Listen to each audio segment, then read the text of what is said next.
Ya estamos en el aire. Muy buenas tardes a todos los televidentes de Universal TV Digital. Los saluda Ricardo García Montoya. Y como ustedes saben, todos los domingos tenemos el programa Entrevistas Universal VIP 2021. Y como le hemos explicado, y vale la pena explicarlo de nuevo, entrevistas porque es entrevistas, Universal porque pertenece a Universal TV Digital, y VIP porque viene de las siglas en inglés Very Important Person, que justamente es por eso mismo que nosotros entrevistamos a personas muy, pero muy importantes para nosotros, para la casa. Y en esta oportunidad tenemos nada más ni nada menos a una persona muy importante, pero a la vez muy especial para mi persona también. Tuve el honor de conocerlo hace algún tiempo, lo visité a su oficina, conversamos muy bien, una conversación muy fructífera de varios temas en general. Me estoy refiriendo al señor Iván Dibós.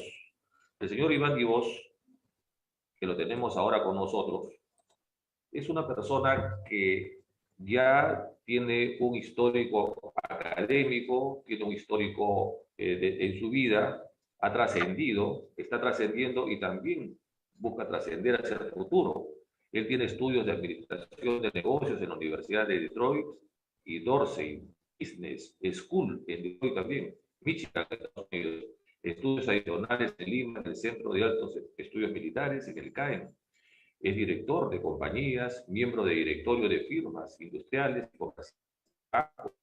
presidente de directorio del Canal 11 TV, teniente alcalde de Lima entre el 1978 y el 80, 90 y 95, o sea, aproximadamente 9 años. Presidente de la Alianza Francesa en el 2002 al 2015, presidente del TAC, ya nos explicará qué significa TAC, turismo es aguardiente, nos explicará. Cónsul honorario de nada más y nada menos que Luxemburgo, un país pequeño pero bastante potente a nivel comercial, económico. Cónsul honorario de Mónaco también otro país, otro estado importantísimo. Presidente del Instituto Peruano del Deporte bajo el rango de ministro de 2003 al 2006. Bueno, en realidad su CV, su hoja de vida es bastante, él ya poco a poco durante la entrevista nos irá contando. ¿Cómo está, señor Ribós? Un gusto saludarlo. Muy bien, muy buenas tardes, Ricardo. Muchas gracias por la entrevista y por aquella introducción que ya me hace sentir mal. No, al contrario. Pareciera Sí. vanidoso de esta forma. No, pero realmente sí, usted tiene un currículum bastante extenso, ha tenido una vida bastante fructífera y en muchas áreas también, por supuesto. Y ahora nos va a contar para enriquecer más el programa.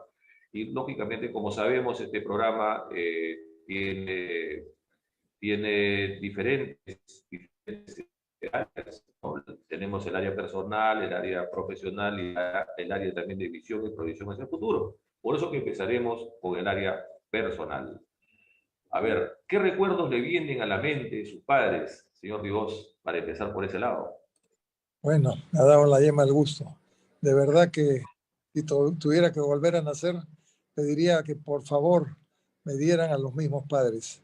Fueron extraordinarios, no les conozco una sola acción negativa hacia mi persona, muy cariñosos, nunca me pusieron la mano encima, que yo sé que hay veces los jóvenes se ponen un poco malcriados y hay que darles una cachetadita. Nunca me tocaron, me predicaron con el ejemplo y eso es lo que más me enseñó de ellos. Eran personas muy ordenadas, muy buena gente. Eso se dice de un amigo, pero de los padres, qué buena gente es. Los dos eran buena gente, mi padre y mi madre. Lindos recuerdos.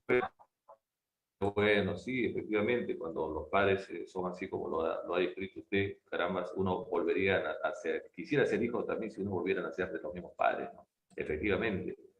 Y dígame, ¿qué recuerdos de su infancia? Cuéntenos un poquito, queremos ingresar un poquito a Iván Dibós desde niño, su adolescencia, su juventud. ¿Qué le recuerda a su infancia? ¿Algo rescatable quizás? Bueno, sí, claro. Como mis padres eran mayores, mi padre se casó con mi mamá, segundo matrimonio, él enviudó. Entonces era un padre mayor y me educaba a mí con un cariño increíble y me involucraba en todo. Él en ese momento era presidente de la fábrica de llantas Goodyear presidente de la compañía de aviación Fawcett, la cual él fundó con el señor Fawcett. Ambos trabajaron juntos en una empresa inglesa, y esa empresa inglesa en la época de la guerra tuvo que irse al Perú y le vendió a mi padre esa compañía. Entre las cosas que conversaban mi padre con el señor Fawcett, que era un americano, y mi padre, que había estudiado en Inglaterra, hablaba perfecto inglés, se entendían, se comprendían muy bien entre ellos, y empezaron con la compañía para llevar correo a todo el Perú, como en Estados Unidos cuando había las películas que veíamos de las Cowboys, la diligencia. Bueno, esta no era una diligencia, era un avión que llevaba dinero para el pago de haciendas en el norte del Perú y también el correo. Entonces comenzó con un avioncito, dos avioncitos, tres avioncitos. Bueno, a mí me llevaba a pasear en el avión casi siempre. De manera que son cosas que normalmente un muchacho a los 8 o 10 años de edad hace eso. Después, por otro lado, era presidente del Comité Nacional de Deportes, que equivale a lo que es hoy el IPD. Y de paso era presidente del Comité Olímpico Peruano. De ahí es donde me ingresa el deseo de yo participar en lo mismo. Entonces, yo desde que tengo uso de razón, 4 o 5 años de edad de repente, hablaba de deporte todo el día y estaba en el deporte todo el día. Me llevaba al fútbol cuando el Estadio Nacional de la calle José Díaz tenía sus tribunas de madera, no era el estadio de hoy. Tribunas de madera que después fue destruido o desarmado para poder hacer el estadio que es ahora. Entonces yo recuerdo haber ido ahí a ver partidos de los mejores equipos peruanos. Él era hincha de Municipal porque mi padre lo fundó. El Club Deportivo Municipal fue fundado por mi padre cuando fue alcalde de Lima en el año 35 o 36. Fue alcalde de Lima en varias oportunidades. Entonces, yo veía deporte todo el tiempo. Íbamos a la piscina que quedaba donde está la tribuna, la torre. Ahí quedaba la piscina Nipo, que era una acción de la colonia japonesa. Era una linda piscina de 50 metros y entonces yo iba con él allí.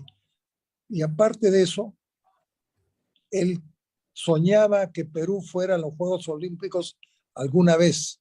Y en el año 34, faltando 2 años para los Juegos de Berlín 1936, dice, voy a llevar un equipo de Perú. ¿Por qué? Porque ocupaba Comité Olímpico, como digo, e IPD.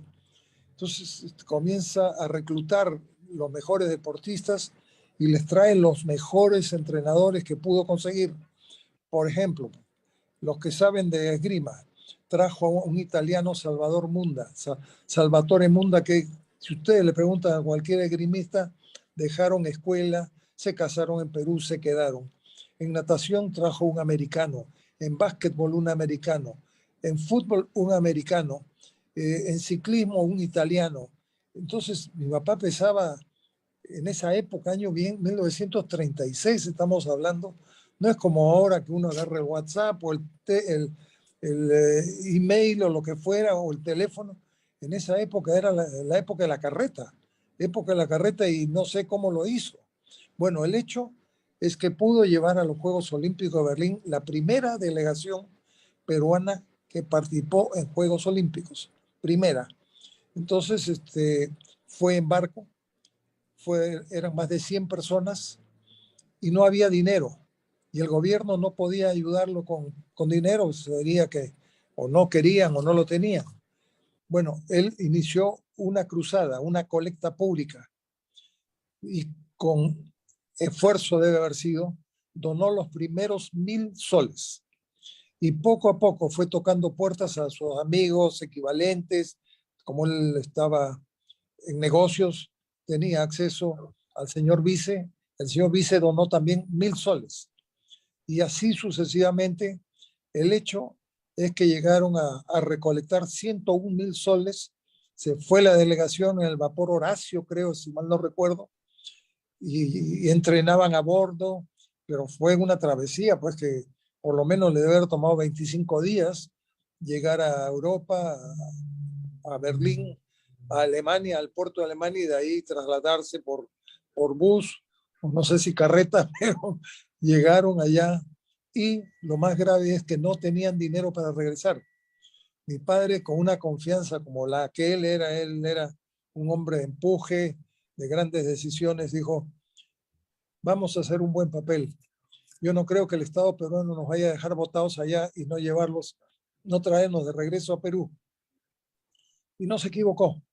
Perú tuvo un magnífico comportamiento en los deportes que se presentó en esa época, hasta que hubo un impasse que anularon un partido de Perú con Austria que le iba ganando y lo postergaron, anularon, buscaron una... Yo tengo el libro de la memoria que hace mi padre, lo tengo guardado, donde está lo que les dije, la gente que donó 1.000 soles, 500 soles, 200 soles, un sol, 50 centavos, recibían dinero de la gente más pobre y lo hacían, se sentían parte de, se Y sentían, esos mil perdón, soles, esos 1.000 soles, si lo ponemos en equivalente ahora acá, ¿cuánto podría ser más o menos? ¿Un millón no se quizás? me no quería ni pensarlo porque me hace pensar que el Perú se ha devaluado de una manera bárbara, pero debe haber estado a la par con el dólar en esa época, pero Ah, no he ok. hecho.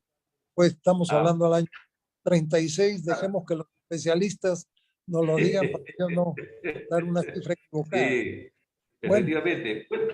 Bueno, retomando un poquito ya, me imagino que usted está súper, súper orgulloso de su padre, como todo hijo quisiera estar también de su padre, de sus padres, ¿no? Por supuesto. Entonces veo también en su biografía de que usted ha sido campeón en lo que es remo, campeón peruano en diferentes modalidades, campeón nacional de remo, USA y Canadá. ¿No? Participó en Juegos Sudamericanos y Panamericanos también en remo. Le ha caracterizado mucho el remo.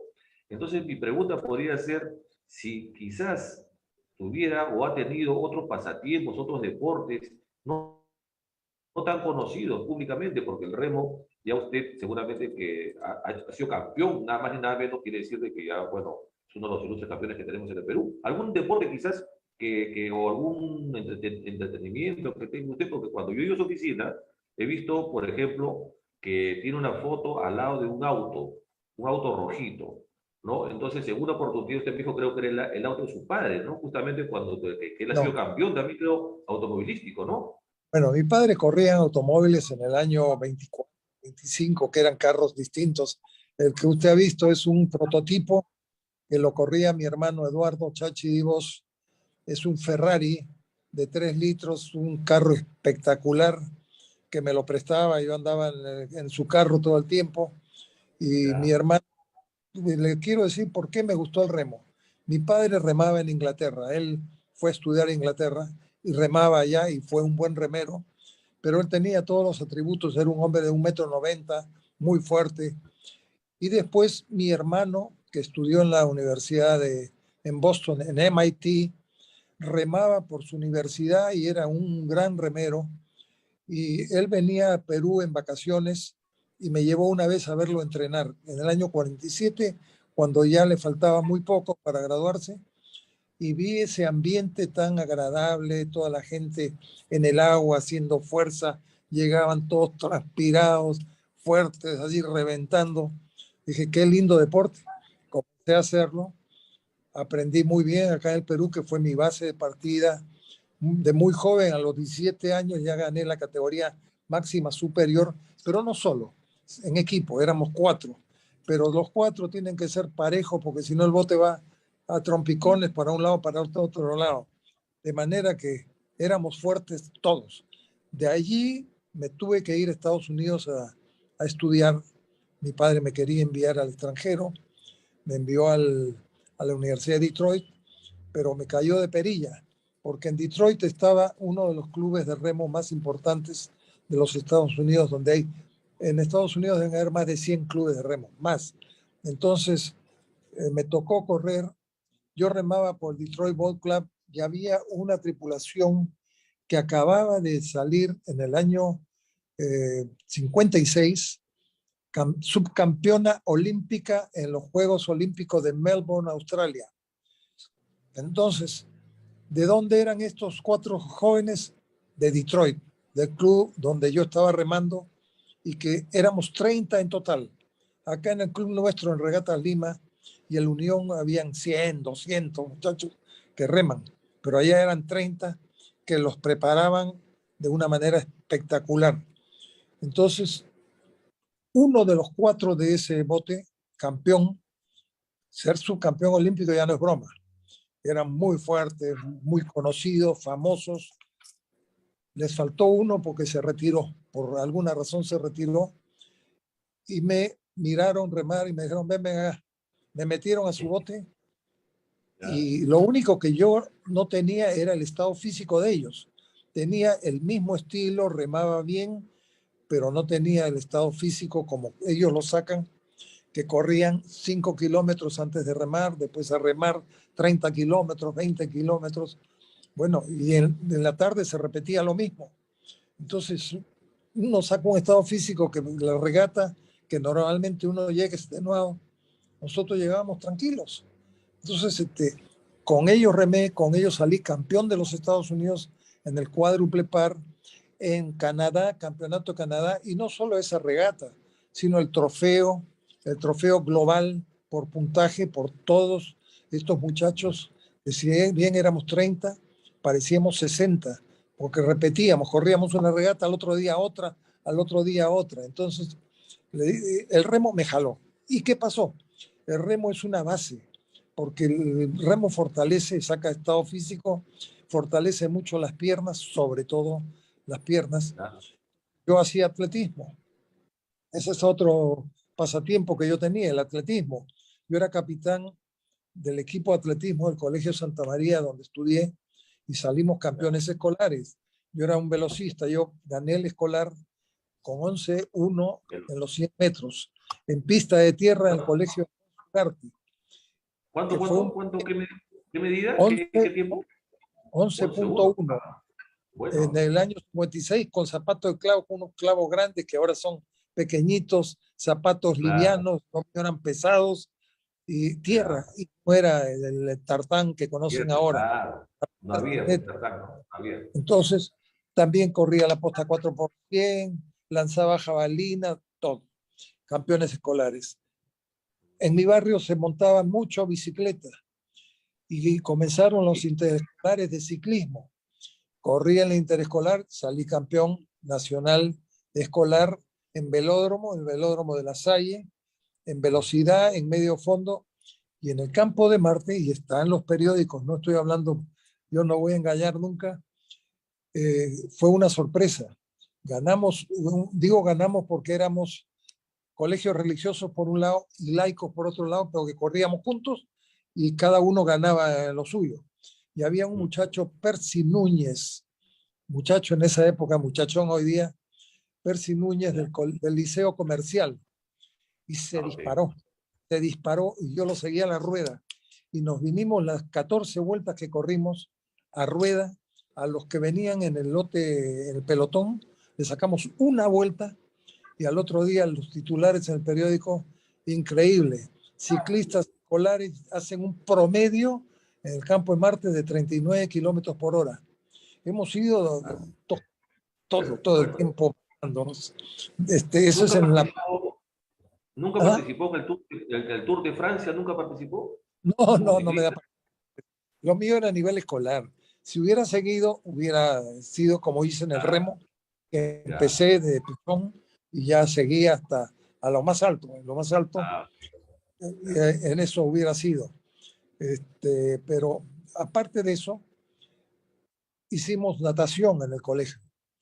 Y Natación. en el año 56, que es cuando me gradué del Colegio Santa María, Raúl Rizo había competido en el Sudamericano de Chile, que ganó la posta 4x100, en la posta peruana, que era Eduardo Villarán, Ismael Merino, Raúl Modenesi y Raúl Rizo.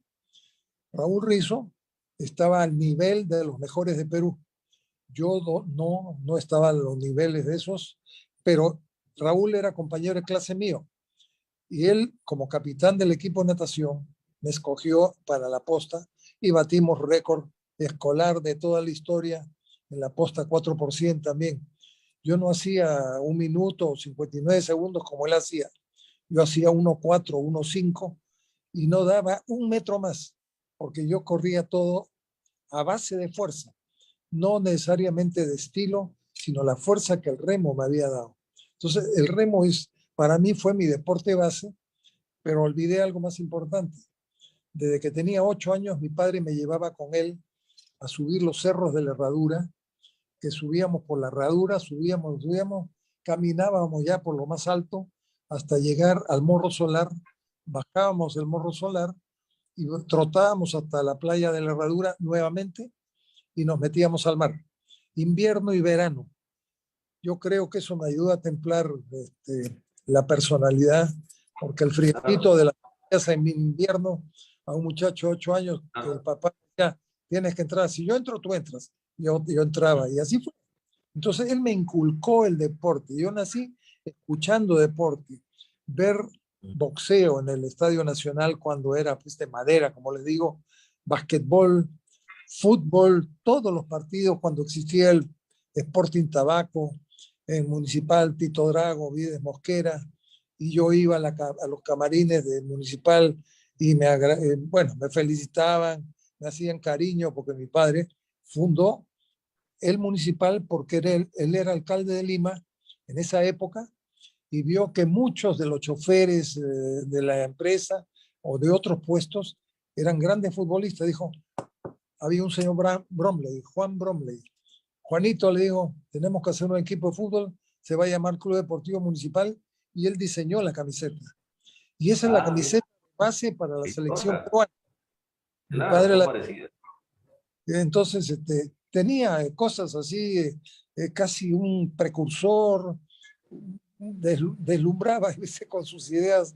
Mi padre y yo mismo, pues, feliz de estar junto a esa persona que me enseñó. Ah, Y todo lo que yo he hecho en mi vida, todo, es casi lo mismo que mi papá. Obviamente, él con más calidad seguramente, pero yo lo imitaba. Soy un burdo qué, imitador de mi padre. qué bonito escucharlo, sinceramente, porque estos programas prácticamente sirven también para poder mostrar a personas que tienen un testimonio de vida, ¿no? Y fíjese qué bonito es escucharlo opinar así de su padre, ¿no? Algo ejemplar. O sea, quiere decir que usted ha practicado los deportes, se podría decir, más completos, ¿no? Porque dicen que la natación es un deporte completo, el remo también es un deporte completo, y el Súper ciclismo, el básquetbol también dice que es un deporte completo, o sea, son los más completos, ¿no? Porque se emplean casi todos los miembros, ¿no? Manos, piernas, y van fortaleciéndose.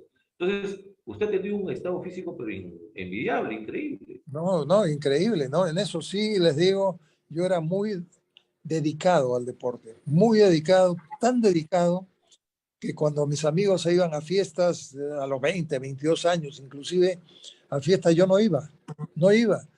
Y bueno, vino una época en la que ya quise comenzar a salir con ellos. Y yo no sabía bailar, no había aprendido a bailar porque normalmente uno aprende a bailar de chico y yo no había Claro. tenido la oportunidad de practicar ni de bailar, ¿no? De manera que pues, se me ha perdido la imagen. Sí, sí, No sé, qué no se apretado. preocupe. Sí. Sí, no sé, perdón Pero un momento por... no se preocupe, no se preocupe. Acá esperamos y justamente acá, mientras esperamos que el señor Rigo se conecte con la cámara, vamos a Estamos, contarle. ¿Ya ya está? estamos. Ok, listo. Entonces, Ya. justamente comentábamos acerca de la parte personal del señor Ribós y ya, Claro, bueno, ya nos hemos dado cuenta de que el público y nosotros nos hemos dado cuenta de que prácticamente estamos hablando del papá, el hijo, y es un el reflejo, una hermano, conexión, ha sido como una especie de una mentoría, ¿no? Como, o sea, su papá ha sido mentor suyo, usted ha sido su mentorizado, y ese es el reflejo. Pero yo creo de que así de esa manera se va trascendiendo hacia el futuro. Por eso que nosotros ahora vamos a pasar ya a la etapa ya profesional, señor Vigo, si me permite, justamente porque yo creo de que en la parte profesional también usted ha sido un destacadísimo profesional. Es más, o sea, usted actualmente también es cónsul honorario de Mónaco, ¿no? Cónsul honorario también de Luxemburgo. Ha se ha desempeñado en muchos cargos, ¿no? Sí, yo lo conocí cuando usted fue presidente del Touring Club del Perú en ese momento, y bueno, y ha habido muchas áreas en las que usted ha trabajado. Dígame, una pregunta, los negocios, el deporte, le han traído muchos reconocimientos, ¿no? ¿Cuál de ellos recuerda usted como algo especial, con especial aprecio entre todas esas áreas de su vida? ¿Cuál recuerda mejor en la que usted se alegra de haber podido ocupar ese cargo, ese puesto, ¿no? Bueno, vamos a comentar ya que se trata de la vida profesional. Mi padre, como dije, me envió a Detroit, pero no a remar solamente, sino a estudiar. Y en esa época mi papá era presidente del directorio de Perú Motors, que era la importadora de automóviles Chrysler, Plymouth, Valiant, camiones Fargo. Él ya en el año 28, ya él importaba los automóviles Hudson. Estamos hablando que ya ni existe Hudson, pero él estaba metido en ese negocio.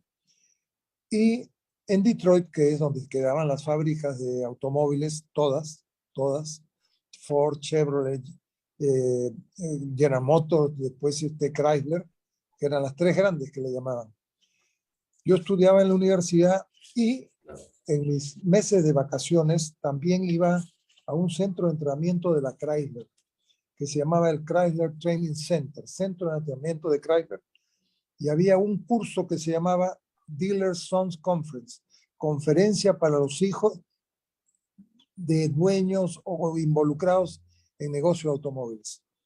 Entonces nos preparaban como para ya administrar el negocio.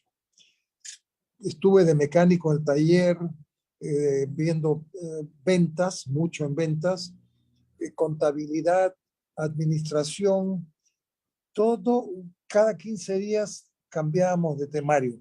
De manera que regresé al Perú en el año 60 y mi padre me da trabajo en la compañía esta que se llamaba Perú Motors y habían tenido un magnífico gerente como vendedor, pero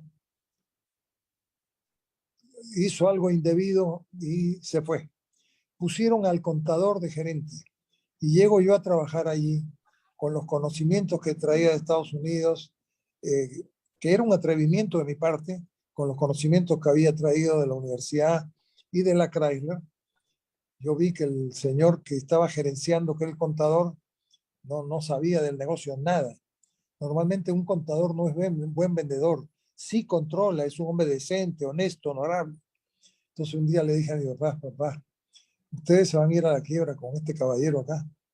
Bueno, no lo pensó dos veces, estaba con sus socios que eran el señor Berkemeyer, el señor Carlos Ferreiros de la Caterpillar, de la Casa Ferreiros, eran unos señorones de Lima de la época, se miraron entre ellos, ya, tú mañana gerente. Y al contador lo pasaron de nuevo a jefe de contadores. Entonces le hicieron un ascenso, pero a mí me regalaron el cargo de gerente. La verdad que no era fácil, pero sí salimos adelante y llegó un momento que el negocio se estaba poniendo difícil porque no querían poner tanto dinero y se importaba únicamente 100 vehículos al año. Y le dije, papá, para los gastos generales que tienes acá, 100 vehículos nunca los va a hacer a ustedes importante en este negocio. O traen 500 carros al año, o retírense del negocio. Y nos dijeron, muy bien, no vamos a meternos más porque cada uno de nosotros tiene sus ocupaciones y es darte demasiada plata para que estén sobre tus hombros ese problema. Yo te propongo, me propusieron, nuestro capital social es tanto. Si tú no devuelves esa plata, todo lo que queda encima es tuyo. Bueno, vendimos el local, que era un local lindo en la avenida 28 de Julio, en La Victoria, porque todas las firmas importantes de automóviles estaban en la avenida 28 de Julio, porque era la única vía que llevaba a Chaclacayo y Chosica. Era la única vía de la carretera central. Si uno quería ir a Huancayo, tenía que ir por la avenida 28 de Julio. Entonces se vendió el local casi al mismo precio de la plata que habían invertido, pero teníamos vehículos para vender, repuestos, maquinaria, todo. El hecho es que me sobraron 2 millones de soles, que me lo dieron, me lo entregaron.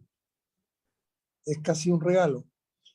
Mi Claro. hermano se había metido a la pesca, teníamos negocio de oxígeno, fábrica de oxígeno, donde yo trabajaba con él, pero me dijo, vente acá, vamos a la pesquera, que es el negocio de moda. Y me hizo meter casi mis 2 millones a la pesca, que por supuesto los perdimos. Entonces lo que viene fácil se va fácil. Eso es Claro. una lección también que aprendí, porque la pesca en Chancay, donde estábamos nosotros, el pescado se desapareció. Mientras en Chincha y en Chimbote habían, en Chancay no había pescado, que fue una época que sí lo hubo, pero cuando entramos nosotros ya teníamos que ir a buscar pesca hasta Tambo de Mora, 24 horas de bolichera y regreso. Obviamente que el regreso era más rápido. Yo no sabía eso. La corriente marina sopla de sur a norte. Y si bien es cierto, los barcos van de Chancay, las lanchas grandes, de subida contra el viento, al regreso vienen a favor del viento y con la corriente. Lo que demoraba 24 horas en ir, venía en 12 horas. Así de diferencia tan grande. Todo eso he tenido que aprender, Claro. hasta la pesca, la producción en la fábrica, la administración. De verdad que he tenido una vida bien agitada. Comencé a trabajar muy joven, pero a las 5 de la mañana me iba a entrenar remo. Yo he remado casi 60 años de mi vida. 60 años, Sí. por lo menos. ¿Ya dejó el remo, ya dejó el remo ya o todavía continúa? No, ya estoy un poco No, ya ya. carretón, ya no estoy en el estado físico que Pero, tenía.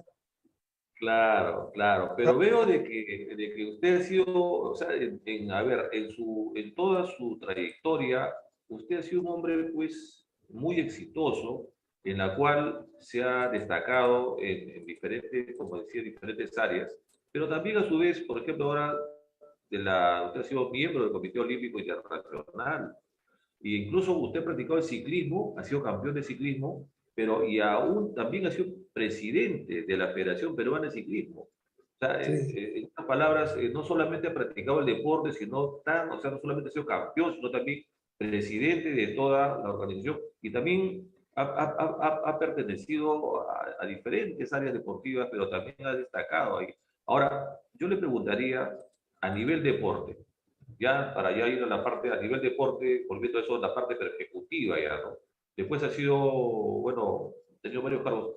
¿Qué le hubiera gustado ser de repente o entrar a qué línea deportiva para poder quizás innovar o mejorar algún deporte, ¿no? Tenemos el fútbol, tenemos el vóley, etcétera. Tenemos quizás el atletismo, que también ha sido atleta, pero creo que ahí no ha sido miembro del Comité Olímpico, o sea, nada más ni nada menos. Entonces, esa parte, ¿a qué le atribuye usted? Quizás a su don de persona como es, ¿por qué lo nombran así? Le dan esos cargos tan importantes. ¿Es a su don de persona, a su acto social que tiene quizás con las personas, a ese carisma, a ese profesionalismo? ¿Por qué cree usted, como persona a nivel profesional, que le han dado esos altos cargos? ¿A qué le atribuye? es que no es que uno le dan los cargos, uno los busca y los encuentra. El deporte es un voluntariado. Y hay Claro, poca gente que le gusta el deporte, meterse fuerte, involucrarse y tratar de superarse. Yo al Comité Olímpico Peruano ingresé como tesorero primero en el año 82. Después ya había pasado por la Federación de Ciclismo porque ya sabían que yo había estudiado en Estados Unidos, era ciclista, conocía el ciclismo y estaba en una época muy mala la Federación de Ciclismo, críticas a la delegación y un día me dijeron, a ver qué puedes hacer. Bueno, se hizo lo que se pudo, pero no quisieron tomar la decisión de cambiar a todos los de la federación porque estaban todos amarrados en cosas no muy éticas, de manera que le dije, si yo no voy a poder traer mi equipo, no voy a poder hacer nada. Estoy solo contra el mundo y esto no es el deporte para gozarlo y no para sufrirlo. Entonces no me quieren en el ciclismo porque por estatutos había que ir a elecciones. Entonces tomaba mucho tiempo. La verdad es que no estuve más de un año. para ser serio. Y en el Comité Olímpico sí me interesaba, porque mi padre fue miembro del Comité Olímpico Internacional, lo eligieron en el año 1958, es un organismo con sede en Suiza y que hay muchas veces un miembro por país, pero no de todos los países del mundo, algunos que tienen que destacar. Y Perú destacaba, aunque parezca mentira, y fue elegido por ese motivo a este organismo que no tiene nada que hacer con el Perú, es más bien un observador o un embajador de ese organismo en sus países para que el deporte se maneje con reglamentos, en forma seria, que no haya interferencia política que muchas veces dan órdenes. El deporte se maneja de otra manera. Entonces, perdón, en el año 82, como les dije, entré al Comité Olímpico Peruano y mi padre tuvo un derrame cerebral leve, gracias a Dios, y me dijo, esto es un aviso, yo Un poquito más de agua. me retiro de todo y te quiero proponer como miembro del COI, pero como no es a dedo esto, vas a tener que competir contra el señor Eduardo Romero Achinelli, que era el presidente del Comité Olímpico, Rodolfo Kremer, el vicepresidente, y yo era el tesorero. Por suerte, a la hora que se envían los currículums y el día de la elección, dicen, más vale un malo conocido que uno bueno por conocer. Entonces, el apellido de Iboy ya sonaba ya porque lo quería mucho a mi Ah, padre. Me eligieron a mí y yo ingresé como miembro del Comité Olímpico Internacional. Desde esa época ya son casi 40 años que estoy en este organismo internacional, lo cual me ha permitido ser cónsul de Luxemburgo y cónsul de Mónaco. ¿Por qué? Porque el príncipe Alberto Mónaco, yo ingresé en el 82, él entró en el 84 y el gran duque de Luxemburgo reemplazó a su padre, porque eso sí, es el gran duque, es la persona con más rango jerárquico en el país. Entonces, me eligieron, me pidieron, Iván, por favor, no tenemos cónsul en Perú, ¿quiere ser? Yo no sé cómo se hace eso, le digo, yo no soy diplomático. No, no, es básicamente para preocuparse de nuestro país. Cuando alguien de nuestro país llega allá y tenga problemas o necesita ayuda, tú los ayudas. Bueno, y así ha sido. Ya tengo más de 20 años de cónsul de Luxemburgo y de Mónaco, porque lo interesante es que, aunque les parezca mentira, aquí un plebeyo como yo, que fue al Comité Olímpico, países de Europa, ¿a quiénes envían? La princesa Ana de Inglaterra, hija de la reina de Inglaterra, es mi equivalente. Y eso no es que quiera decir de que he llegado a esa gente, no. Ellos me han respetado porque soy más antiguo que ellos. Yo llegué hasta ser el número 2 de antigüedad. La princesa Ana, amiga. Yo le digo princesa Ana, nada más. No que me arrodillo y todo para saludarla. Alberto Mónaco, yo les enseño fotografías abrazados, remando, porque él ha remado también, porque su tío, el hermano de su madre, Grace Kelly, él era el famoso Jack Kelly que fue campeón olímpico. Y en el año 58, cuando remé en Estados Unidos con mi tripulación de Detroit, le ganó a la de Filadelfia, donde Jack Kelly era el mejor de todos y remaba en ese bote y le ganamos. Entonces, para mí fue un triunfo apoteósico que me pusieron en lo que le llaman el Hall de la Fama del remo en Estados Unidos. O sea que un peruano está en el Hall de la Fama de Estados Unidos. ¿Por qué? Porque tuve la suerte de tener un magnífico entrenador, magníficos compañeros de equipo que se entregaban totalmente y era maravilloso. O sea que usted preguntaba hace un rato qué cosa el TAP. El TAP es Touring Automóvil Club del Perú, donde, la ok, oficina donde estuvimos y estaba la claro. fotografía del automóvil Ferrari, que como dije, Sí, mi hermano me lo prestaba y había en esa época que existía el Oque Bueno, donde está el Mercado Bueno en el Óvalo Gutiérrez, y ahí se ya. paraban todos los carros de los que le gustaba picar y dar una vuelta al Ah, circuito. Entonces ya. estaban los mejores carritos de Lima y mi hermano me decía, anda, anda, anda, lleva para que le ganes a todos. Me prestaba el Ferrari, iba yo y les ganaba, porque un Ferrari es un Claro, Ferrari. Era un claro. motor Ahora yo, 12 Claro, cilindros. los Ferrari siempre pues son, son atractivos, ¿no? Son unos carros muy buenos también, italianos. Yo le quisiera una pregunta, ya que estamos hablando acerca de los mucho deporte. Yo he tenido la gran oportunidad también de vivir en otros países de Europa. En algunos países he vivido años, ¿no? Y he estudiado, trabajado. Entonces yo he notado, he ido a Europa más que todo para absorber los sistemas, ¿no? ¿Para Claro, qué? Para después regresar a mi país y después ya ver la forma como uno lo va ubicando en el país, ¿no? Y yo veo, bueno, las grandes diferencias, y es una pena, de que a veces no se adaptan ideas o sistemas de otros países que son buenos. Por ejemplo, ¿por qué no se pone como en otros países hay el curso de natación? El curso es un curso de natación, aparte de educación física, aparte de todo eso, es un curso que uno tiene que aprobar natación. O sea, los muchachos de los colegios salen ya nadando como una parte de su vida y también salen con permiso de conducir, ¿no? En muchos países he observado eso, de que también es un curso el permiso de conducir. Entonces, tienen que aprobarlo para que pasen de año, si no, si lo jalan en lo que es permiso de conducir, no pasa, por ejemplo, ¿no?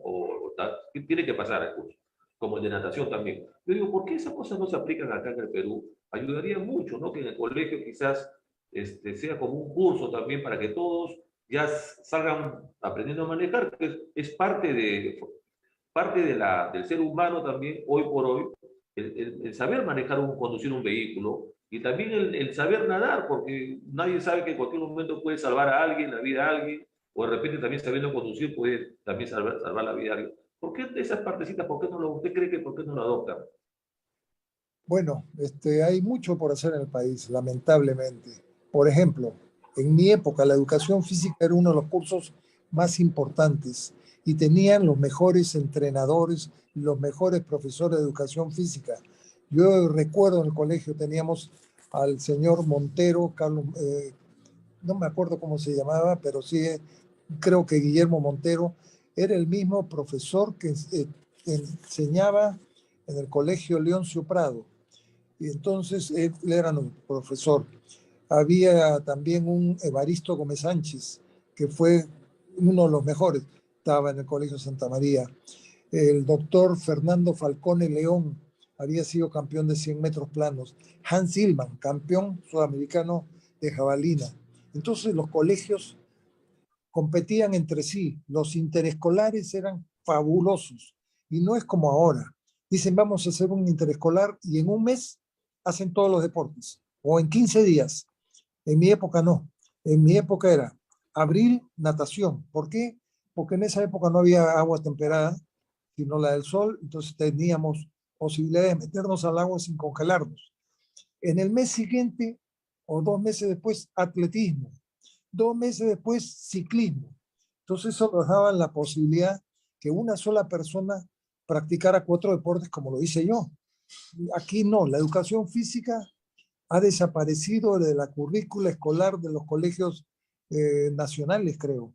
Lo hacen de una manera tangencial y, y así fue.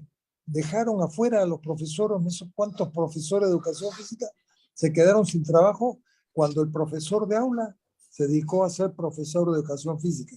Entonces eso no necesariamente depende de un joven ni de un padre de familia. Eso depende de los gobernantes que consideran que el deporte es importante en la formación integral de los jóvenes. El deporte disciplina, el deporte enseña a respetar el derecho de los demás. Eh, Son amigos todos, no es una guerra, es una competencia deportiva, se gana, se pierde, pues el deporte enseña al que perdió que entrene más para ganarle al que le ganó. Entonces, es superación todo el tiempo. Práctica, 5 de la mañana o 7 de la mañana en algunos otros deportes. Puntualidad. ¿Qué está preparando a un joven para que vaya ya de mayor, cuando se case, sea una persona responsable, cuando trabaje, llegue temprano a su trabajo, se dedique 100% a entregarse al trabajo? Y nosotros los Claro. peruanos somos un poco desordenados, no podemos compararnos con los europeos que son mucho más tranquilos que nosotros, son más responsables, eso sí lo puedo decir yo, porque acá un peruano va a Estados Unidos y quiere, ahí hay que manejar. Y maneja uno que sí respeta la señal de pare, respeta el semáforo, respeta al peatón. Acá en Lima todavía se ve que la gente recién No, está domesticándose a ser responsable en el manejo. Y entonces es sí. Bueno, difícil. yo tengo una, disculpe la interrupción, yo tengo una No, anécdota por favor. que a veces la cuento. Bueno, en Bélgica viví muchos años y justamente un día yéndome ya a trabajar con mi auto, había que pasar por un atajo que estaba en medio de un bosque, ¿no? Entonces había bosque a los dos costados, sino que habían hecho un atajo para no ir por la ciudad, ¿no? Entonces, y siempre me iba por esa ruta, ¿no? El trabajo y todo, siempre libre, libre, libre. Pero un día encuentro una fila de carros, sinceramente, y dije, yo estaba con la hora, porque yo calculaba el tiempo para llegar rápido al trabajo, y veo una fila de carros, pero no había ni un claxon, allá no se, o sea, muy difícil que toque el claxon la gente, muy difícil, Así es, así salvo que sea es. una emergencia, ¿no? Muy difícil que la gente toque el claxon, pero la gente, ahí los carros, una fila, ¿no? Yo me paro también atrás, pero se pasaba la hora y yo estaba ya, me estaba entrando un poquito la desesperación, sinceramente, porque yo no quería llegar tarde ni un día, ¿no? Siempre llegaba antes de todos y quería estar ahí puntual. Entonces, ya me entró un poquito la desesperación. Bajé del auto para ver un poquito qué pasa adelante, qué está sucediendo, porque tenía ganas de tocar el claxon, pero acordándome de los peruanos, ¿no? Pero la verdad que respetando, uno respeta, entonces me abstenía, ¿no? ¿Y qué resulta? Que estaban pasando unos patos. De un lado, de un lado del bosque, al otro lado del bosque, estaba una fila de patos cruzando la calle. Y tanto los carros de un lado como los carros que venían estaban parados esperando que los patitos pasen y Así no es. tocaban, pero ni un claxon, ¿no? Entonces, respetaban. Una vez que terminaron de pasar los patitos, recién los carros empezaron a pasar. Entonces, es una anécdota que he pasado y lo cuento porque lamentablemente en nuestro país, ¿no? No en todos los distritos, porque cuando uno va a Miraflores, de repente San Isidro, algunos distritos, la gente ya un poquito como que respeta el pase peatonal. Yo cuando cruzo un pase peatonal cualquiera, veo que está verde para uno y la gente está parada esperando que los carros dejen de pasar o que ya no haya carros. Yo le digo, pero si tienes verde para el pase peatonal, ¿por qué no cruzas? Es tu derecho, fíjate, yo me puedo conversar con la gente, ¿no? Es tu derecho, le digo, porque estamos en el pase peatonal, está la pintura de cebra, estás con verde, ¿por qué no pasas? Porque No, me señor, pisa. ahí claro, entonces yo a veces, aquí sinceramente, eso yo por dar un poquito también de, ¿no? Yo me pongo en la pista y hago mis manos así para que los carros paren. Digo, miren ahí la luz verde. Digo, pasen, señores, por favor, pasen. Y tengo que a veces estoy con mis hijos y mis hijos dicen, papá, te estás metiendo en cada cosa. Es que la verdad que uno tampoco no puede estar, pues, mirando y como que no pasa nada, ¿no? Entonces hay que un poquito hacer, yo soy las personas que piensan que debemos hacer campañas unirnos todos, los bomberos, la policía, las universidades, los institutos, los colegios. Deberíamos hacer campañas urgentes para poder enseñar civismo a las personas, con carteles, qué sé yo, que sea como un curso, ¿no? De formación de civismo. Antes existía lo que es la educación cívica, enseñaban en los colegios, yo he estudiado educación cívica con mi gran maestro, el profesor Aquise, que fue un constitucionalista que nos enseñó la Constitución del 79. Era un curso, tercero y cuarto y quinto de secundaria, teníamos que todo el mundo saber la Constitución, porque si no, nos jalaba el profesor. Pero digo, ¿no cree usted que podría haber de repente hacerse campañas así gratuitas, ¿no? Con carteles y hacer una movilización a nivel nacional? Eso no cuesta mucho. ¿Por qué no se hace eso, señor Rigo? ¿Qué piensa? Bueno, eso nuevamente, el gobierno no es que critique a los gobiernos, sino que de repente no se les ocurre. Yo he tomado el curso de educación cívica y siempre he criticado por qué lo quitaron. A mí el curso de educación cívica me ayudó muchísimo en mi vida. El curso de instrucción premilitar me ayudó muchísimo en mi vida. ¿Por qué? Hay que respetar también a los militares, pero por otro lado, yo como teniente alcalde de Lima o alcalde he tenido que ir a muchísimas ceremonias, el 2 de mayo, el combate 2 de mayo en Callao, el desfile militar, o saludo a la bandera en el Parque La Bandera porque el 28 de julio, yo tenía que ir como autoridad, como alcalde de Lima, a inaugurar. Bueno, el haber estudiado instrucción premilitar me enseñó que cuando el bombo de la banda suena, el pie izquierdo es el que va. Entonces yo seguí el paso de los militares, enseñaba a estar parado bien, todas esas cosas, ser respetuoso de los derechos de los demás, entre educación cívica e instrucción premilitar, los dos se compensaban el uno con el otro a cantar el himno fuerte. El peruano no le gusta cantar su himno. Uno va a otros países y uno dice, caramba, ¿por qué lo cantan así? Es que nos han quitado los cursos básicos que nos preparaban y nos educaban. ¿Por qué en Estados Unidos paran el semáforo? Muy sencillo, si no la multa es muy cara. Entonces no es Claro, solamente la educación, sino la sanción. Acá tenemos microbuses que matan gente, dicen, tenía 100.000 soles de papeleta. ¿Y para qué le ponen papeleta si no van a capturar el vehículo? Ahora, lo que pasa es que los dueños de buses contratan un chofer que no tiene ni brevete y no les importa a esos sin brevete que le pongan papeleta y se la cargan al pobre dueño, claro. pero el dueño no paga. Entonces, es un círculo vicioso. Hay que hacer una reestructuración global y meter al Ministerio de Educación en esto y que implanten de nuevo el curso de educación física.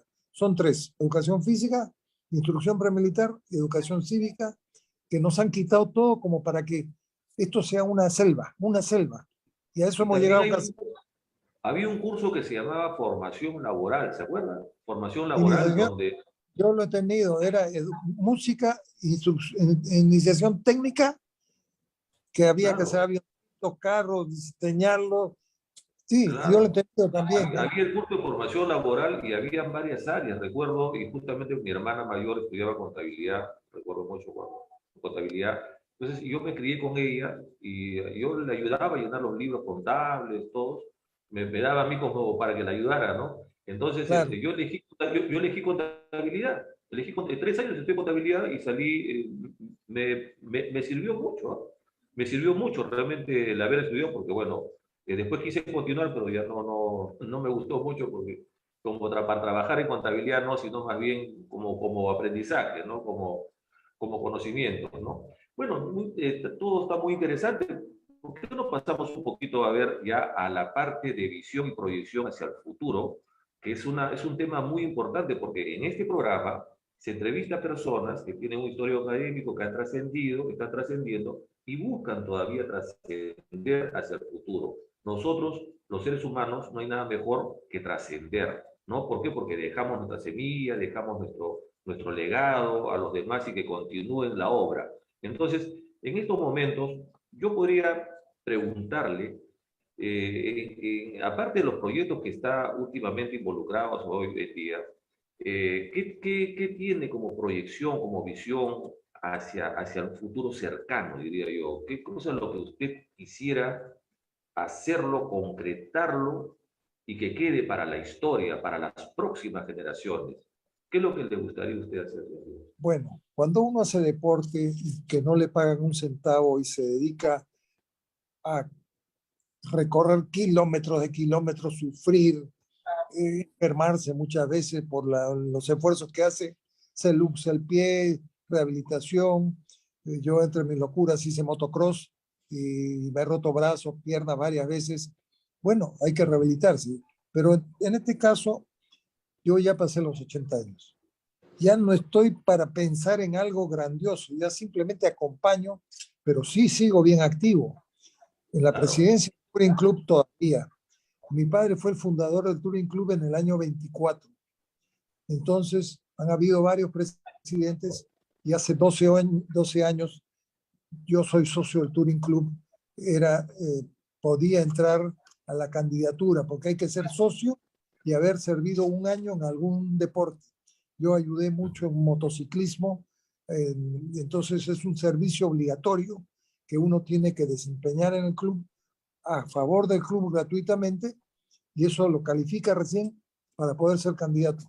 Bueno, tuve la suerte que me eligieron presidente y estoy haciendo también lo mismo que hizo mi padre, pero él lo fundó, eso es distinto. Yo no quería, el club comenzó a pasar problemas, dije, mi papá lo fundó y yo lo voy a enterrar de ninguna manera. Entonces me saco el alma para que esto salga adelante y no es fácil. Por eso ese es un proyecto, lo tengo que seguir haciendo. El Comité Olímpico Internacional con sede en Suiza, que tenemos 2 reuniones al año, pero estamos en contacto directo todos los días. Estamos con una lucha contra el flagelo más fuerte que hay para el deporte, es el dopaje. Tenemos que tratar de evitarlo, porque el tener dopaje es hacer trampa. Eso no es juego limpio, es sacar ventaja. Entonces cualquiera con ventaja es como si le ponen un cohete al carro para que Ah, salga más rápido. Entonces, y hay que otra cosa. Tengo 4 hijos del primer matrimonio y uno del segundo matrimonio. Bastante trabajo hay todavía por hacer para que mis hijos puedan decir mañana, mi papá me ayudó, mi papá me educó, mi papá hizo, pregonó con el ejemplo. Entonces, creo que meterme, y una nueva. Soy desde hace 12 años vicepresidente de la Federación Mundial de Taekwondo con sede en Corea. Y eso nunca se dice, pero estoy metido. Ayer fue la elección general nueva y yo he estado hoy día desde las 5 de la mañana, porque es a las 8 de la noche en Corea, más o menos. Yo estoy despierto desde las 5 de la mañana con corbata, con saco, porque así es que hay que estar. Entonces, claro. yo creo que bastantes encargos tengo por ahora como para meterme en uno nuevo. Pero si por ahí se presenta algo que pueda yo ayudar, sí estoy listo para ayudar, siempre. Y si es gratuito, Claro, es mejor. claro que No, sí, porque normalmente usted podría, bueno, el presidente de la República se está perdiendo el honor de invitarlo a usted para que sea su asesor en materia deportiva, por ejemplo. Usted conoce mucho deporte.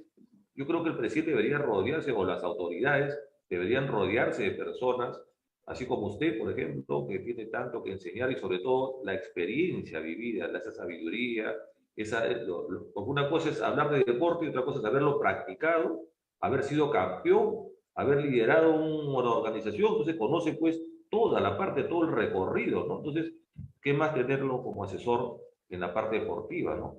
Yo creo que, señor Ribos, verdaderamente en estos tiempos, nosotros ya lo que, bueno, me incluyo también, lo que ya estamos, vestimos un poquito de canitas, estamos en una etapa, en una época, en una era de enseñar a la juventud, enseñar a hacer docencia.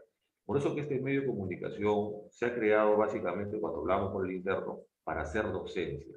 ¿Qué opinión tiene usted, hablando ya de medios de comunicación, porque usted ha sido también presidente directorio de Canal 11, ¿no? Ha incursionado usted en la televisión. ¿Qué opinión le merece la televisión que tenemos en el país, en el Perú, a nivel general, ¿no? Sin ir a especificar, sino a nivel general? ¿Y qué televisión usted propondría a la comunidad en general, ¿no? Ese sería la, por favor, señor Diego. bueno, yo estuve de presidente del Canal 11 de Ricardo Belbon. Ricardo era alcalde de Lima y yo era su teniente alcalde y por amistad me pidió que lo ayudara y me metí, obviamente también sin fines de lucro, yo no cobraba un centavo, porque al amigo hay que ayudarlo. Entonces, pero Ricardo tenía su idea cómo administrar un canal. Él tenía mucha emoción social y no buscaba el dinero, no buscaba plata. Él no le importaba no tener muchos anunciantes, pero él nunca ha enseñado una película mala donde hay desnudos y cosas así. Él siempre ha estado en una línea decente y lo que no es escándalo no vende. Entonces tenía sus seguidores por él, pero no porque era un canal exitosísimo. No, no, no. Era por él. Porque él, cuando tuvo un programa en radio que se llamaba Habla el Pueblo, Al pueblo, claro. Habla el Pueblo, él era Habla el Pueblo, y eso lo hizo tan conocido que cuando nos presentamos a la elección, le ganamos al Inchaustegui, al ingeniero Inchaustegui, que le Sí, decían me el acuerdo. Inchaustegui. No me acuerdo si fue Lourdes Flores también candidata, eh, había unos candidatazos buenazos, buenazos, y ganamos con 49%, con 49%. Entonces, el hombre era famoso porque además animaba televisión en el canal 5 de Genaro Delgado Parker. Se hizo muy querido y muy conocido. Ahora él es muy de avanzada, pero es que es una persona que tiene mucha emoción social y hay veces se mete en cosas que, como decir que lo juzgaron mal, venezolanos van a haber más de 1 millón de venezolanos acá y después nos vamos a lamentar. Bueno, hemos pasado, ya estamos por casi 1,5 millones, creo, y no hay trabajo para los peruanos y ahora que están cerrados, ustedes pasen por donde sea, se alquila, se alquila, se alquila, se vende, se alquila, se vende, y estamos dándole, pobrecitos, ¿no? Pero cuando mejore su país y mejore algún día, se van a ir corriendo. Ellos no van a Claro, formar. claro. Entonces, primero hay que pensar por lo nuestro. Hay que ser solidario, hay que ayudar, pero ya también hay un límite. Pues da pena ver a los venezolanos con su hijito colgado, pidiendo limosna en la esquina, vendiendo caramelos. Bastante problema tenemos con los peruanos, que no hay muchos trabajos, y ahí es donde está el tema. Habría que ver qué se hace por las regiones que tienen pobreza para generar puestos de trabajo en las regiones. Todo ese dinero que el gobierno central le ha permitido a las regiones que tengan por los cánones que hay, que se pagan, pues reinvertirlo y hacer una fábrica de algo. Si hay que hacer, yo le cuento un caso que lo aprendí por un cuñado mío. Él se fue a vivir a Ecuador, a Orlandini, que sus hijos eran corredores de carro también. Él era hacendado. Le quitaron la hacienda acá, le quitaron la hacienda, como a nosotros nos quitaron la fábrica de harina y pescado también. Eh, entonces, él me dijo, Iván, los pobres pequeños agricultores de Perú no tienen plata para su cosecha, entonces se hacen prestar plata por muchas veces agiotistas que le prestan dinero, al final del año no ganaron nada, sino les pagaron, equivalió a un jornal, como si fueran no los dueños, sino jornaleros. Entonces me dicen, mira, los agricultores de Ecuador, esto era en Ecuador, él se fue a Ecuador a vivir cuando hubo un problema que no me acuerdo qué, las haciendas, quitaron las haciendas. Muchos se fueron de Perú a Santa Cruz, Bolivia, y a Guayaquil, Ecuador. Ellos se fueron a Ecuador, me dicen, mira, a nosotros, cuando no es temporada y no se vende algo, se lo vendemos al gobierno a un justiprecio.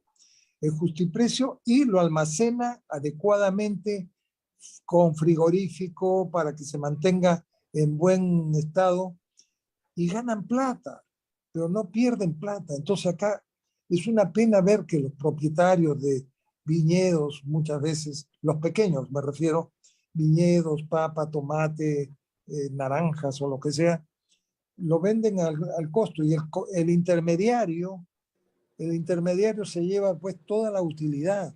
Estamos pasando de mano en mano y esas cosas son las que hay que analizar, estudiar, pensar a ver que las regiones se fortalezcan más económicamente para que la gente no pase hambre. Hay mucha gente que pasa hambre y eso es de toda la vida, de toda la Es vida. más, Entonces, es hay más, mucho, perdón, a veces cuando converso con venezolanos también, y tengo amigos venezolanos, ¿no? Muy buenos, pero cuando converso con ellos, yo les digo, ¿tú sabías que acá en Lima hay gente que no tiene agua, no tiene luz, no tiene desagüe, es, y vive en una calidad de extrema pobreza, pero increíble? ¿Tú sabías que acá claro, hay eso? No, dice Ricardo, no. Es que no conoces Lima, le digo, la verdad que acá hay gente así, y si tú te vas, si hay en Lima, ya te puedes imaginar cómo será, pues, en lugares alejados, ¿no? no, Acá hay gente que vive la extrema pobreza, pero la extrema pobreza realmente, ¿no? Es una cosa desesperante. Y si a eso le sumamos, por ejemplo, que tenga, pues, que la vida, antes yo decía, por desgracia, ¿no? Pero digo, no, ahora ya no, que la vida le haya dado la gloria de tener un hijito o hijita con discapacidad, y a veces múltiple severa. Yo, bueno, he estado hasta hace poco dirigiendo un centro de terapias, ¿no? Formamos un centro de terapias, tuvimos que cerrarlo por la cuarentena, y llegaban, hacíamos mucha obra social también, por supuesto, y llegaban personas con sus niños en los brazos que con la justa podían abrir los ojitos y me decían a mí, señor, no tengo para las terapias. Yo vendo caramelos en las calles, yo vivo en un lugar donde no tengo agua, luz, desagüe, vivo en el suelito, con lágrimas en los ojos, me contaba. Y me decían, señor, por favor, necesita mi hijito terapia, mírelo cómo está mi hijo. A mí se me partía el corazón, pero tremendamente, No, decía, y me daba una impotencia, decía, ¿cómo es posible que los gobiernos, hasta incluso la parte privada también, esté casi como a espaldas a esas personas que son prácticamente anónimas? Porque yo le pregunté, señora, usted, el INEI hizo, me acuerdo que hizo una encuesta, y, ¿cómo se llama? Hizo un censo, ¿no? Le digo, ¿han ido a su casa a censarlo? No, me dijo, se pasaron de largo, señor, me dijo. Yo le digo, ¿cómo que se pasaron? O sea, que no la tienen usted como, no, no tengo, no estoy, señor. Una persona que a veces yo tenía que consolarla también a nivel espiritual, lógicamente que la ayudamos, ¿no? Ahora, pero yo me pregunto y digo, ¿qué se puede hacer para poder, ya que ya, o sea, decir basta ya, ningún peruano, ningún, solamente por el hecho de ser peruano, debe tener la educación, la salud y la alimentación asegurada de manera integral? No puede ser posible que digan, se carguen en decir los niños del colegio gratuito, pero si ese niño no tiene que comer, no tiene luz, no tiene agua, no tiene desagüe, ¿cómo hace para ir al colegio? ¿No? Yo digo, caramba, deberíamos unirnos, como Ricardo también Belmont hizo la Teletón, por ejemplo, ¿no? ¿Por qué no hacer también así teletones o campañas gigantes, grandes, para ayudar a tanta gente que lo necesita?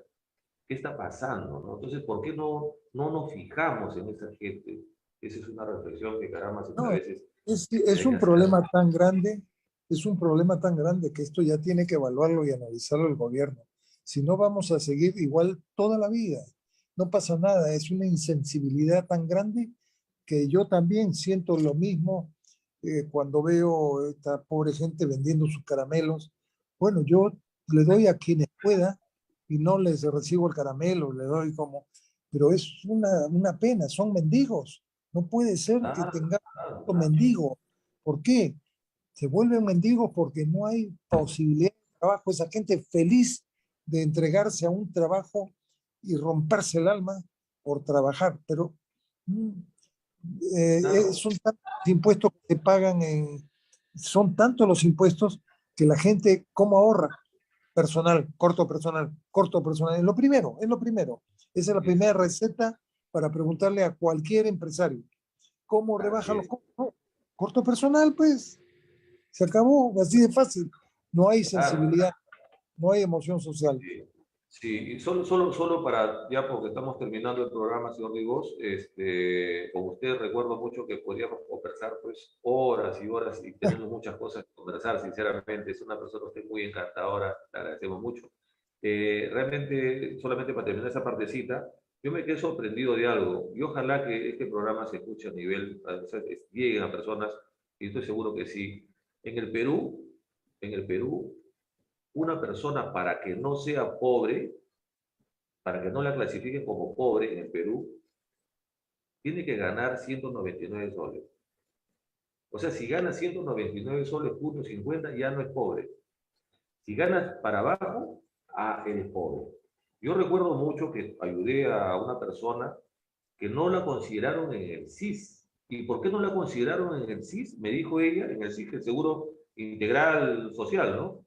Que dan a las personas de extrema pobreza. ¿Por qué? Porque esta señora cometió el error de responderle una pregunta a la persona que le estaba Preguntar. evaluando, y la persona que le estaba hablando le dijo, señora, ¿usted trabaja? Y le dijo, bueno, voy a vender caramelos en la calle. ¿Y cuánto gana usted diario? A veces 10 soles, a veces 5 soles, a veces 5 soles. Empezó a sacar la cuenta a la evaluadora y fíjese, viéndole que no tiene luz, no tiene agua, no tiene desagüe, vive en el suelo, pero como la señora vende caramelos en la calle y gana pues a veces 8 soles, 10 soles, Dice que la señora, usted gana 8 por 3, 24, 300, no, usted ya no califica como pobre. No califica para que le den el CIS. ¿Cómo le dije? ¿Cómo se llama esa persona? Me fui a buscarla, me fui, pero hasta el ministerio. O sea, ¿cómo es posible ese criterio? ¿Cómo si una persona que no tiene luz, agua, desagüe, que vive en el suelo, y si sale a vender su caramelo es para comer? ¿No es cierto? Entonces, ¿cómo le pueden negar ese seguro? Sí, pero ahora ya ha cambiado, ahora todo el mundo lo tiene, creo. Pero No, bueno, señor Ribos, y el tiempo ha avanzado y ya tenemos que terminar el programa con mucha pena. Estamos muy contentos de haberlo entrevistado. Espero que no sea la última vez. Espero estar siempre en contacto con usted a partir de adelante. Yo le pediría a usted, por favor, con mucho cariño, que usted cierre el programa dando un mensaje a la población peruana, a esa juventud, a esos padres, a esos hijos, a toda la comunidad en general, para que usted, en base a su ejemplo, en base a su testimonio que ha dado hoy día, pueda eso repercutir a la población peruana y le deje una enseñanza, nada más ni nada menos de su calidad de persona, señor Ribot. con todo gusto, Adelante. pero permíteme, por favor, antes de ello, contarles una anécdota de algo que me quedó grabado.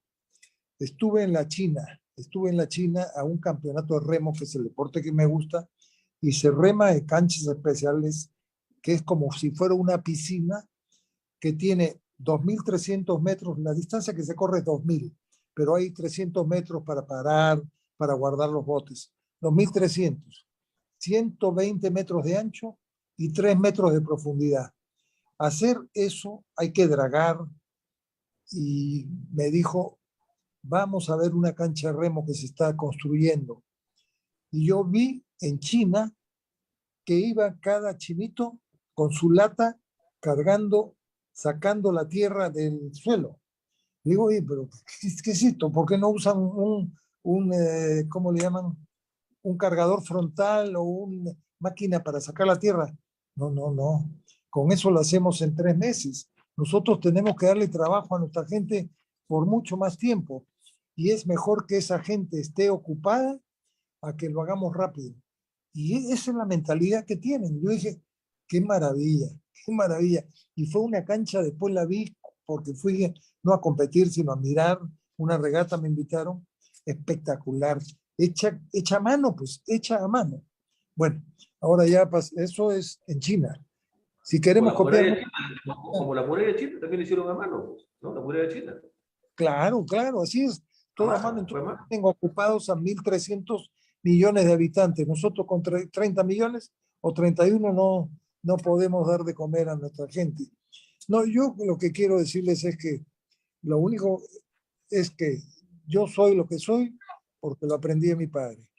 Entonces yo lo único que puedo decirles es que a los padres que se preocupen de sus hijos, no los suelten tanto, vean cómo pueden hacer para jalarlos hacia ellos, que vean que hay cariño, para que estos jóvenes cuando crezcan sepan dar el mismo cariño a sus hijos como le dio sus padres. Todo todo es educación, y debe haber más sensibilidad en el gobierno, preocuparse más. No tienen tiempo, es mucho lo que hay que hacer, no los culpo. No es una crítica destructiva, es una crítica constructiva que, que tienen que involucrarse, así como tú te tomaste el tiempo de hablar con esa persona que a la señora le dijo, usted no es indigente, usted ya es rica, porque ganaba 8 soles o 5 soles al día. No, pues no puede ser tener tanta frialdad. Hay que ser, la palabra es emoción social, ponerse en el lado de ellos. ¿Qué pasa si yo hubiera nacido como él y él estaba sentado en mi jardín? Yo me muero. No podría. Pero ellos viven así, y es una pena pues que esté pasando lo que está pasando. Entonces, señores, a sus hijos inculquenle la práctica deportiva, a sus hijos enseñen el camino al bien, a los padres que sean derechos, que no tomen tanto trago, porque el trago también hace gastar plata y hacer cosas indebidas. No, es reeducarnos todos, volver curso de educación física, educación cívica e instrucción premilitar, que hace muchas veces parecido al padre. pero nunca será igual a sus padres. Yo, como dije al principio, si volvieran a nacer, por favor, que me pongan los mismos padres. Excelente, excelente, señor Ribos. Nos quedamos con esa frase. Si volvieran a nacer, que me pongan a mis mismos padres. Es que buena. Un fuerte abrazo, señor Ribos. Créame que me ha dado mucho gusto conversar con usted una vez más de todo corazón y ya espero verlo pronto personalmente, por supuesto, en cualquier momento. ¿Ustedes graban Gracias. estas reuniones? ¿Ustedes graban estas reuniones? Nosotros eso lo transmitimos directamente por las redes sociales, está grabado, está grabado. Se lo voy a dar, no se preocupe, que ahora Me conversamos gustaría por el interno. para darle a Sí, mis hijos esto para que por vean. supuesto, por supuesto, Muchas gracias, Ricardo. por supuesto que sí. Señor Gracias. Ibatibos, gracias a usted, Hasta pronto. felicidades, larga, larga vida, maestro, larga vida. Y yo Bueno, le envío ya un tengo abrazo, 82, ya tengo 82 y, años. pero lo veo súper joven, lo veo súper joven. No, Hasta la próxima, señor me Ribos. defiendo. Gracias. Y a toda la audiencia, hasta el próximo domingo con el programa Entrevista Universal VIP 2021. Chao, nos vemos. Chao, chao.